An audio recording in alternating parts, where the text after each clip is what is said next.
でもあえて20年後に飛ばすっていうことは、はい、その時にルフィと出会うことを分かってたんじゃないかと思うんだよ。やばいやばいやばいやばいやばいやばいっすよ、クッキーさん。何がいや、それでは挨拶しましょうか。はい、どうもクッキーでーす。アシスタントのトワではーす。じゃーん、ワンピース91巻ワノ国待ってたよこれはやばいね。ー。やばいっすやばいっす、マジで高まりすぎますよ。は7年ぶりですよ。い。一味が揃うのがなんで知ってるんですか？いやいやいやいや、表紙にね、一味が揃うの久しぶりなんですよね。違うじゃないですか、打ち合わせとかと私が7年ぶりってボケるんで突っ込んでくださいって言ったのに。でそれで私が「へへー小池さん」というわけでね、早速90以下の感想をやっていこうと思うんですけど、じゃあどうぞ小池さん。でもみんなは小池さんの感想を聞きたいです。私はね、またガヤとか入れてくんで。がやって。はい。じゃあちょっとタイトルコードお願いします。91巻の気になったところをまとめてみたー。物語としてもね、圧倒的にワノ国面白いんですけど、面白い。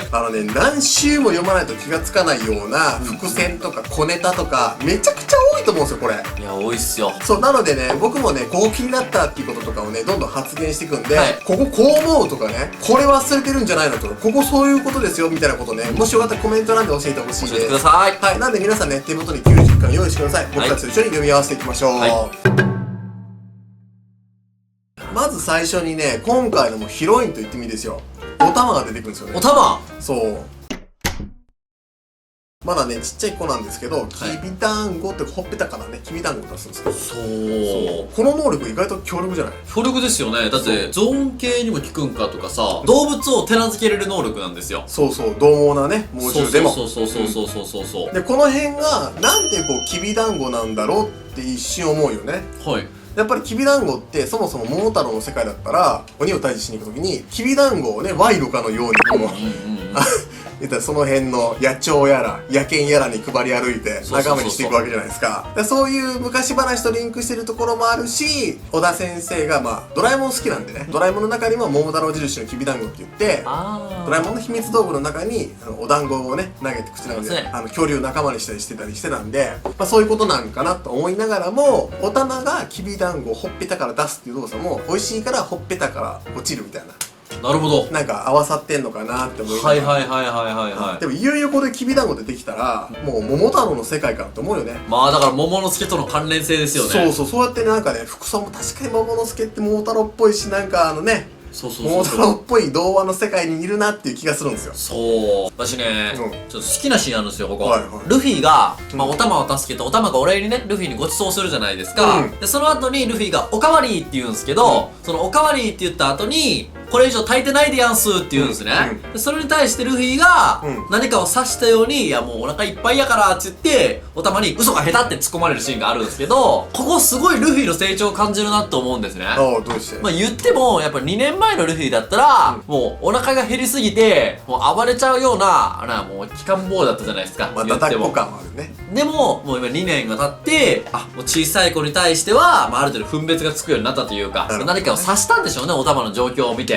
そういったなんか成長が見れてすごい嬉しいなと思いました。嘘が下手。そう、嘘は下手なんですけどね。どうですか、小池さん。いや、そうなんだ。いいよ。いいエピソードですよね、これね。はい、次行きましょう。で、ここでね、出てくるのが非鉄っすよ。はい、非鉄。はい、もうね、ザ・天狗なんですよね。ザ・天狗ですね。和の国だからっつって、和のテイストのものを出しまくるみたいなね。確かに。つばのところにね、天狗のなんかうちわみたいなやつがこうやってついてるんですけどね。意味があるのかな。この物語の重要なところはね、もうなんていうの最終ページですよ。エースが出てきます。エース出てきますね。はい、これジャンプで見た時めちゃくちゃ嬉しくなかった？びっくりしましたわ。そう、もうね、ビブルカードでもね、エースは戦死って出ちゃってるんでね、死んだことが確定してるんですけど、こうやってエースは物語の中でずっと生き続けてるっていうのがね、そう嬉しいですよね。だからまだ死んでないんですよ、忘れられてないんで。ヒルル君？そうですよ。いや、ほんとここ感動しますね。その次もね、楽しみなんですよね。この引き続きエースのエピソードから始まるんですけどね、エースは死んだっつってね、真顔でルフィが喋ってることなかなか珍しいですよ。これはね、びっくりしました。そう。これはね、本当にびっくりしたんですよ。もうエースが死んだことによって、精神がいかれてしまったルフィだったじゃないですか、頂上戦争の時は。でも、今もうその死をしっかり乗り越えたんだなっていうのは、この一コマで詰まってると思うんですよね。確かにね。いい。毅然とした態度でね。そう。なんで、非鉄もね、この後ね、こんなタイミングでとか言い方とかあるやんけって言うんやけど、だからねこの1個前の話の嘘が下手っていうのがねこう生きてくるかなって思うんですよね。そうですね。1個ずつ全く無駄なコマなんてないっていう感じですよね。で非鉄っていうのはねそもそもね刀鍛冶をねやっているんですよね。長く人を待ってるとかね意味深なこと言うんですけど、なんて言ったってねこのエースとの思い出もねすごい感動するんですけど、ルフィがねワノ国の衣装に着替えてみんなのところに行こうとするんですけど、非鉄からね刀を取り上げるんですよね。そうパクるよね。すぐパクってくるよね。刀はええんかいみたいな。そう、しかもねこれ2台気鉄なんですよ。そう、びっくりした。そう、さらっと出てくるでしょ。さらっとね、ってなりましたよね。そう、しかもねそのね技物とはっていう説明まで今回はねご丁寧に載ってるんですけど、そのね技物とはの背景にこのなぎなたとかね槍も入ってるんですよ。僕たちこの何個か前の動画でその刀まとめてみたっていう動画を出してるんですけど、それにはねハンニバルの決水とか、名前は出てないんですけど白ひげのなぎなたとかそういうものも特集したんですけど、それは刀じゃないんじゃないのっていう意見も多かったんですよ。そうですね。でもこれ見る限りでは刀って入りそうだね。刀入りそうですね。ワンピースの世界では刃物を使った武器っていうのはみんな刀になってるのかなって感じですよね。でさらにねこの鬼鉄っていうのはね、なんて言ってもゾロの刀3代鬼鉄ということでね。3代鬼鉄。そう鬼鉄を見比べるとつばっていうのかな、刀のこの輪っかの部分が全く3代鬼鉄2代鬼鉄同じなんですよ。一緒っすね。そうで五老星いるじゃないですか。いますね。五老星のハゲたおっさんが刀めっちゃでかい刀持ってるんですけど、あれのつばの形も全く一緒なんですよね。あれはね初代鬼鉄ですよ。もうね間違いなくゾロと五老星のおっちゃんを戦います将来。もうこれ確定でいいんですか？もう予言しますよ。間違いないです。なんでそれ予言できんの？間違いないです。そうはいでこう進んでいって荒野に出るんですよねルフィが。で荒野でねなんと仲間と再会するんですよ。そうゾロそうねゾロとねこう出会えた時のルフィたちがねこれほんと嬉しそうでね。そうゾロがねいいねニッコニコやねん。ゾロがニッコニコってなかなかなく珍しい。そう常になんかピリッとした感じのねそうみたいな。新世界来て一番ニコニコなんちゃうから。そうだよね。昔歌う人よくね笑ってたんやけどなんか笑顔忘れんなのかなもうぐらいね怖かったんでね、あれもう倒産仕掛けの役員みたいなね会社の顔してたから。でここでねルフィとゾロが共闘するシーンがあるんですけど、そのドンってなってるところでねもうね2代鬼鉄と3代鬼鉄が並ぶんすよ。そうこれがまたいいんですよ。いい。そうつばがしっかり見えるように書かれてるのもね小田先生のねこの遊び心だと思うんですよね、こういうところがね。でねこれ初めてじゃないかなホーキンスと一戦を交えるっていうのは。ホーキンスって意外にちゃんと能力出てなかったですもんね。そうなんかワラノンみたいなあやふやな感じだって。でねその戦ってる最中とかもねなんかわら人とかね、わらの形状を描いたりわらで分身を作ったりとかいろんな技を繰り広げるんですけど、ここでねそのわらがね釘をねパパパパパパって出すんですよ。それをねさすがのゾロですよ。全部見切ってパパパパパパってこうやるんですけど、そうですね。そうこれ何気ない描写ですけど釘を吐くっていうのがすごい意味がねありますね。だってもともと五寸釘っていうのかな、その呪いのわら人形みたいなのにその嫌いな相手の顔写真を貼り付けて撃ってたりするじゃんか夜ね。そうだからこう釘なんかなーって何気に見るんですけど、実はすごい深い意味があることをこの後みんなは知ることになるみたいな感じですよね。だから一個ずつの技もね後々生きてくるっていうのがこのワンピースの面白いところですよね。でねここで私が言いたいのは、ゾロがホーキンスと一戦交える前に、ルフィが刀持ってるんですね。さっき非鉄からパクってきた2代鬼鉄なんですけど、でもゾロは2代鬼鉄って知らないじゃないですか。でルフィは「お名刀でござるだろ」っつってご機嫌に刀を振り回してるんですよ。振り回しても、結局普通に殴ってるだけなんですけど、ガムガムなーって剣持ったままピストルってやって拳で人を飛ばしてるっていう。剣は誰にも当たってないっていう。でもそのゾロが本当に名刀な気がするぞってすげえ刀を気にしてるんですね。そのゾロがすごいいい。なるほど。なんか共鳴するものがあるんでしょう。次のページお菊が出てくるんですよね。初めてねお菊はねめちゃくちゃ長身のでっかい女の人なんですけども、ここで浦島に言い寄られてるんですよね。そうなんですよ。浦島っていうのはねその町で一番こう強いお相撲さんなんですけどね、横綱で。また浦島っていう名前もさ童話が関連してきそうでさ、タオのことですか。そうだって戦闘丸が金太郎で、それに対してパシフィスタって熊を連れているに対して浦島って出てくるからさ、いよいよやん。仮面も出てくるかもしれない。ペコムスかもわからへんけどね。でもなんか戦闘丸も和の国出身なんかなと知り合いなんかと思っちゃうよね。確かに。ね、でそのお菊なんですよ問題は。お茶屋さんでねゾロをね包帯巻いてるところがあるんですけど、ゾロがね「おうありがとうでけえなお前」ってでね、ここでね、お菊が、拙者って言うんですけど、名乗るときに、この拙者っていうのはね、男性名詞なんですよ。俺とか僕とかと一緒の。で男の人がへりくだるときに言うんで、きっとお菊はね、男なんじゃないかっていうのがね、私の中にも有力な説ですね。お菊男性説。男性説。いやありえるよね。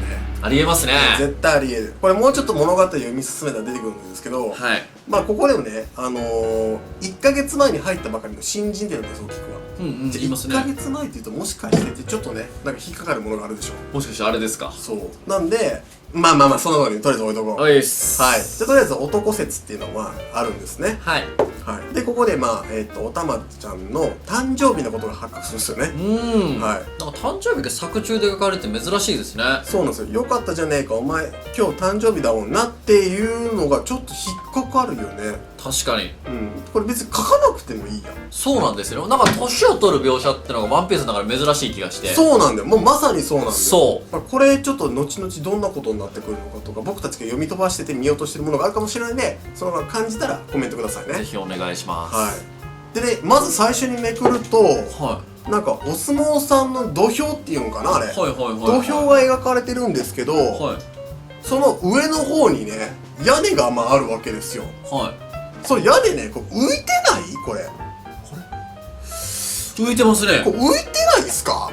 ワンピースの世界ってすごい巨体の人とか長身な人も出てくるから普通のねサイズの土俵だったらお相撲なんかできないと思うんだけど宇賀島自体もでかいからだからはるか上空のに屋根あるんですよ。ありますね。それが支柱とかでこうやってつながってるわけじゃなくて浮いとんすよ。なんかこれ何なんで浮いてんの。四季まさかの四季和の国にいた説。いやだからいますよ四季は。分かる人いたら教えてくださいぜひね。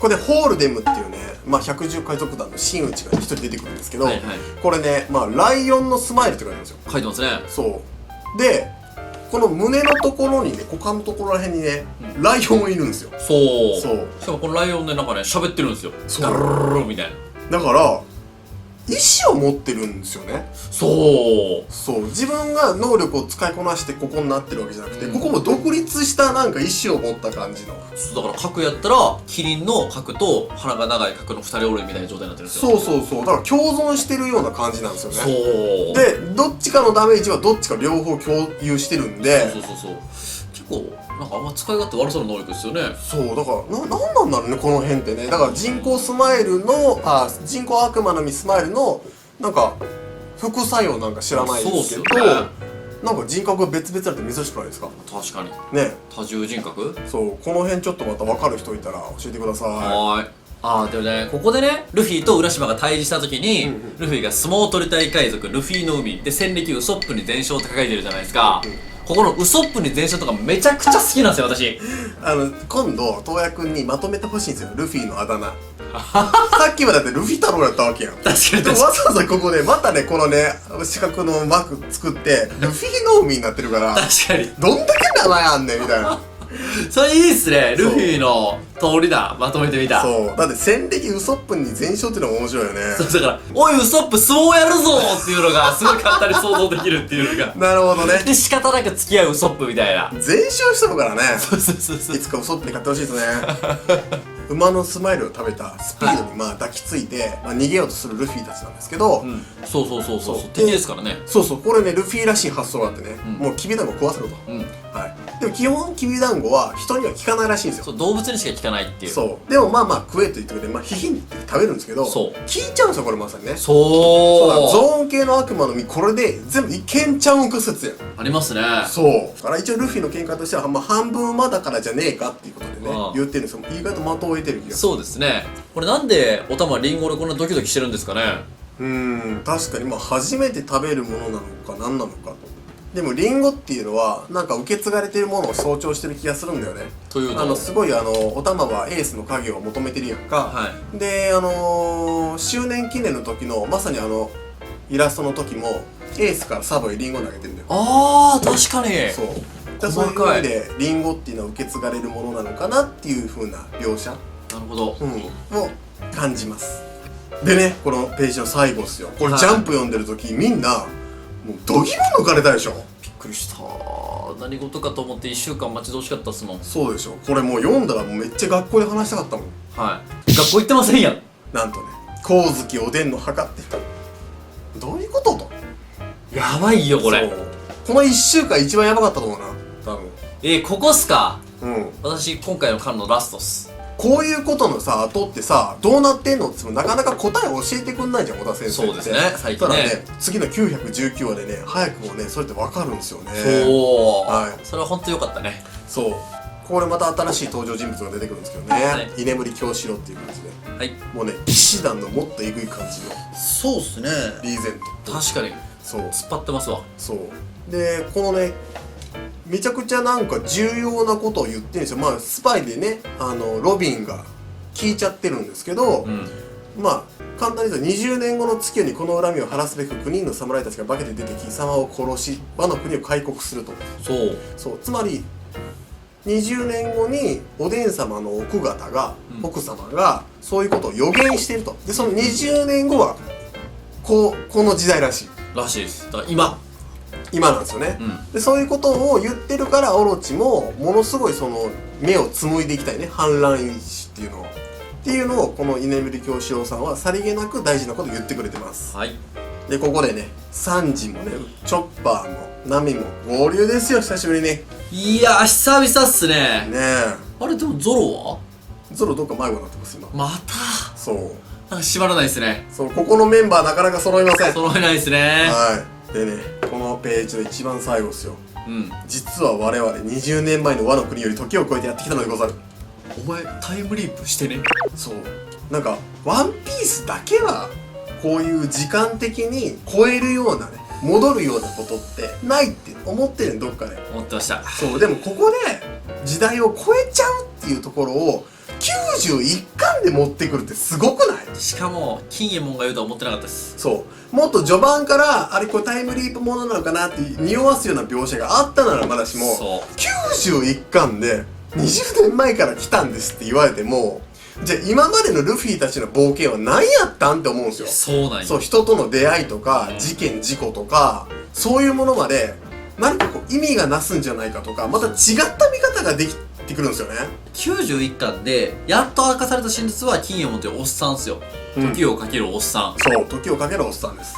まあ20年ね経って出てきたのがねおっさんということでね、なかなか辛いものがありますね。まあ少女の方がいいわな。間違いないです。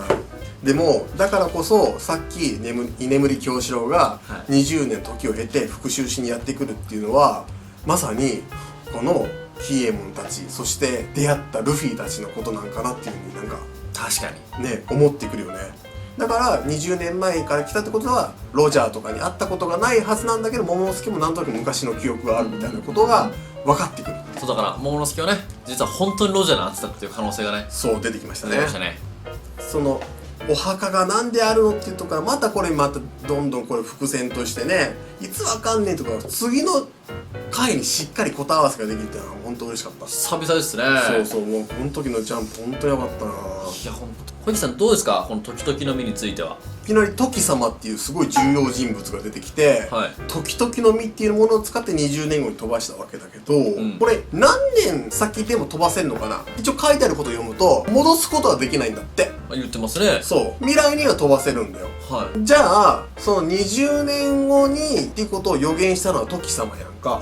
じゃあ20年後に飛ばすことはコントロールできるわけだよ。なるほど。そうでもなぜあえて20年後なの？カイドウは不死身って言われてるとはゆえ、もっとカイドウのいない島とか時代に飛ばしてあげることもできたんじゃないのって思うんだよ。ああそうか、それこそ100年後とか200年後とかそう、200年後でもいいし、もっと早くカイドウ倒してほしかったら、なんだったら別に10年後でもよかったと思う。でもあえて20年後に飛ばすっていうことは、その時にルフィと出会うことを分かってたんじゃないかと思うんだよ。ああなるほど。そう、カイドウを倒すのはルフィっていうもものが現れて一緒に戦ってほしい、復讐してほしいって意味を込めて20年前に飛ばした気がするんだよね。なるほど。そう。これはちょっとありますね。そうでね、ここでねちょっとね、シルエットになっちゃってるんだけど、桃之助ともう一人ね妹の日和様っていうのが出てくるんだけど、ありますね。そうじゃあ日和様も一緒に死んだんかっつったらそうは思わないんだよね。確かにわざわざ殺さないですよね。そう助けれるものを。そうじゃあ日和様は20年後の同じ時代に飛ばしたら、はい。巻き込まれる可能性があるから時代をずらして送っ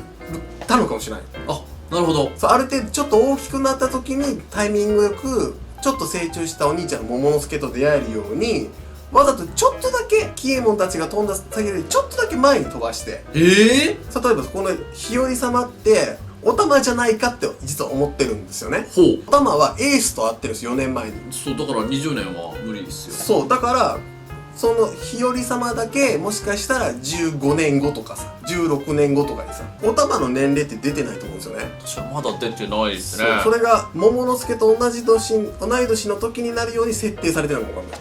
おー、じゃあ桃之助びっくりするでしょうね。そう妹と会ったら同い年だったみたいな。そうだからちょっとこの辺って本当に謎。謎だなぁ。小一さん、はいこれ気づきました？921話の冒頭の金右衛門が決戦の地は鬼ヶ島と呼ばれるっていうところの島の下になんか扉っぽいものがあるんですよ。そうだよね。多分上にあるのがおでん城跡だと思うんだけど、はい。今まで見てた島の反対側から見てるのかわからないけど、確かに下のところにでっかいなんか金属っぽい扉がちょっとだけ映ってるんですよね。そう。だってこんなんわざわざこのシーンで書く必要ないじゃないですか。島の前景なんて。だって和の国ってもともと鎖国してて、はまあ港なんかある方がおかしいし、そうそう。ね、なんかここの入り口ってなんか怪しいよね。まあ、衝撃といえばね、やっぱラストページですよ。だよね。単行本を話したらどぎも抜かれたんじゃないですか。91巻の最後のページですよ。はい。はい。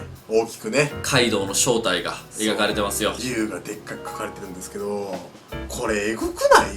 いや、えぐい。この絶望感、ピーカが岩と一体化してボワーって見開きで書いてあったページとそれ以上のなんかいや、以上っすよ。だって所詮ピーカっすもん。ねえ、だってめっちゃでかいよこれ推定。やばいっすよマジで。どうなってんのこれ。コミックス派の皆さんはね、今からねこれ3ヶ月をね耐えないといけないんですけど、耐えれますでしょうか。もうね、もうジャンプ派になろう。待てますか、単行本派の皆さんはこれから3ヶ月。いやでもね、嬉しいことにコメッキーチャンネルはいつも月曜日にジャンプの感想会とか上げてるじゃないですか、はいそこで今までコミックス派だったけどジャンプ派になったっていう人もいるんですよ。あ、いますね、嬉しいことに。でも今回このコミックスを読んで、あ、ジャンプで毎週楽しみにした人も増えたんじゃないかな。いや、多いでしょ。そうそんな人はね、ジャンププラスで過去のジャンプも買えるんで、そう、皆さん携帯でね、読めるやつあるんで、そうそうそうそうまあ携帯苦手っていう人もせめて次のジャンプに追いつくまではそんなにないんでね、読んだ方がいいと思う。今ならなんとね、このジャンプを買うとジャンプ作家からの書き下ろし年賀状、もちろん小田先生もあります。年賀状が応募者全員サービスで届くのと、これと連動して複製原画が1000名様に当たるキャンペーンもやってます。いやー絶対欲しい。まあね、これ、新年1号なんで、ちょっと買っといた方がいいと思いますよ。絶対買っといた方がいい。ジャンプ派じゃないけどとりあえず買っといた方がいいと思う。はい。2019年からジャンプで追っていきましょう。そうですね。はい。はい、じゃあここからはSBS に行こうかな。はい。91巻の内容はとりあえず終わりです。はい。SBS が今回もね、なかなか濃かったよね。どれが気になった？ゾロのやつですね。あ、40歳と60歳。はい。はい。で、これなんですけど、うんまあ、4刀流とか5刀流とかどないなっとんねんっていうツッコミもあるんですけど、うん。それ以上ね、この小田先生の、うん無事生きてたらこうなるかもしれませんっていうやっぱ言葉が、ああ、引っかかるね、すごい気になって確かにね。一時言わなくてもいいだろうけど、なんか無事生きてたらっていう含みがね。そうで、僕は逆にそう書いちゃったことで、ミスリードを誘ってんなっていう気になっちゃうから、ゾロは生きてるかなって思って。これで一番いいのは、その60歳になった時のゾロがね、はい。レイリーっぽいのが僕はちょっと感動してるんですよ。おやっー。ぱゾロって今副船長っぽい立ち位置じゃないですか。はい。じゃあロジャーの右腕だった副船長レイリーもそういう渋さを増すとこういう感じの顔になってたんで、ああなんか理想だなっていう感じがしちゃうんですよね。なるほど。はい、まあ下の方はねもう触れんときますはーい。はいでまあその SBS もすごい良かったけど、マリー・ジョーに登場したパンゲア城とはっていう SBS のね質問が来てるんですよ。はい。これがね、世界の大陸をそれぞれのパズルにした際に一つの大きな大陸となる、つまりワンピースとしてるのでしょうかっていう、ほう。割とこういう確信に迫るような質問って多分初めてじゃないかな。初めてですね、取り上げられたの。そう今までそのワンピースとはって言っ問いに対して、せっかくルフィたちもたくさんの冒険を一生懸命やってきたから形あるものですって確か小田先生答えてるはずなんですよ。確かに。そうそれについでなかなか鋭いところを切り込んでるなって思うんですよ。でその答えがパンゲア超大陸、世界の大陸は大昔一つだった大陸だったと。で名前は確かに使いましたが、さてその意味は言わないって。